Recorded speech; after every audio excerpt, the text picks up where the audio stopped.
सबसे पहले हमें यह समझना होगा कि वर्ल्ड वॉर वन में ब्रिटेन के मेन गोल्स क्या थे। ब्रिटेन के 3 मेन गोल्स थे। नंबर 1, इंडिया के साथ अपने ट्रांसपोर्ट और कम्युनिकेशन लिंकेजेस की सुरक्षा करना। चूँकि ब्रिटिश इंडिया ब्रिटिश एम्पायर की सबसे ज़रूरी कॉलोनी थी और बहुत सारी ब्रिटिश एम्पायर की इनकम वहीं से आती थी। क्योंकि ब्रिटेन का ज़्यादातर कनेक्शन इंडिया से सुएज़ कैनाल के थ्रू था, इसका मतलब था सुएज़ कैनाल और उसके आसपास के एरिया को कंट्रोल करना।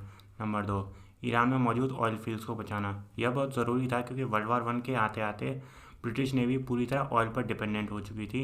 यहाँ पर ब्रिटेन के लिए सबसे बड़ी दिक्कत ये थी कि जर्मनी और ओटोमन एम्पायर की करीबी की वजह से ओटोमन सरकार ने जर्मनी को हक दे दिया था इस्तांबुल से लेकर बगदाद और बासरा से होते हुए पर्शियन गल्फ तक रेलवे बनाने का। क्योंकि ब्रिटेन और जर्मनी उस समय दुश्मन थे, इसलिए ब्रिटेन ने फैसला किया कि इस पूरे पर्शियन गल्फ के इलाके से सारी एंटी ब्रिटिश ताकतों को बाहर निकाला जाए और इस इलाके पर डायरेक्टली या फिर इनडायरेक्टली अपना हक जमाया जाए।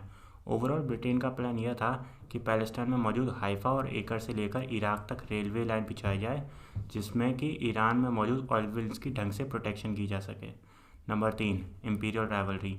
भले ही वर्ल्ड वॉर वन में जर्मनी के खतरे के कारण ब्रिटेन, फ्रांस और रशिया ने हाथ मिला लिया हो, लेकिन ये सारे देश एक दूसरे के इम्पीरियल राइवल थे और ये तीनों के तीनों एक दूसरे को शक की निगाहों से देखते थे।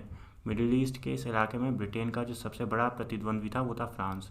फ्रांस ने उस दौरान ग्रेटर सीरिया में काफ़ी इन्वेस्टमेंट किया था और वो अपने इन्वेस्टमेंट पर रिटर्न्स चाहता था। पैलेस्टाइन उस दौरान इसी ग्रेटर सीरिया का हिस्सा था, लेकिन ब्रिटिश सरकार फ्रांस को पैलेस्टाइन जैसा स्ट्रेटेजिकली ज़रूरी हिस्सा नहीं देना चाहती थी और इसके अलावा दोनों फ्रांस और ब्रिटेन एक दूसरे को शक की निगाहों से देखते थे और दोनों एक दूसरे की कीमत पर अपना खुद का मुनाफा करना चाहते थे। अब जब हमने यह स्थापित कर लिया है कि ब्रिटेन को पैलेस्टाइन को लेकर क्या गोल्स थे और वो पैलेस्टाइन क्यों चाहता था, अब हमें ये पूछना होगा कि ब्रिटेन ने इन गोल्स को पूरा करने के लिए यह पूरा इलाका ज्यूज़ को क्यों दिया। ऐसा करने की 2 ज़रूरी वजह हैं। नंबर 1, 1917 में रशियन रेवोल्यूशन के बाद ऐसा लगने लगा था कि अब बोल्शेविक्स रशिया को फर्स्ट वर्ल्ड वॉर से बाहर निकाल देंगे।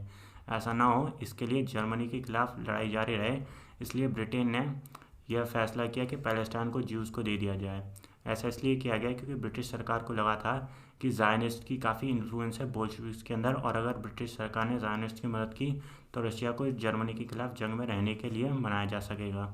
नंबर 2, ब्रिटिश सरकार को लगा था कि ज़ायनिस्ट को समर्थन देने से अमेरिकी ज्यूज़ अमेरिकी सरकार पर दबाव बनाएंगे कि वो वर्ल्ड वॉर वन में जर्मनी के खिलाफ और ब्रिटेन की तरफ और ज़्यादा अपनी मदद देना शुरू कर दे। इसके अलावा राष्ट्रपति वुड्रो विल्सन, जो कि उस समय अमेरिका के राष्ट्रपति थे, वो ज़ायनिज़्म के सपोर्टर और इम्पीरियलिज्म के विरोधी थे, इसलिए ज़ायनिज़्म का इस्तेमाल किया गया, हम कह सकते हैं, बहाने के तौर पर। इसके तहत ब्रिटेन ये दिखावा कर पाया कि वो पैलेस्टाइन पर कब्जा ज़ायनिज़्म और जूश नेशनलिज्म को बढ़ावा देने के लिए कर रहा है, न कि अपने खुद के स्ट्रेटेजिक गोल्स को पूरा करने के लिए। इन सब के बाद 2 और चीज़ों थी जिन्होंने ब्रिटेन को पैलेस्टाइन को यहूदियों को देने में और बढ़ावा दिया।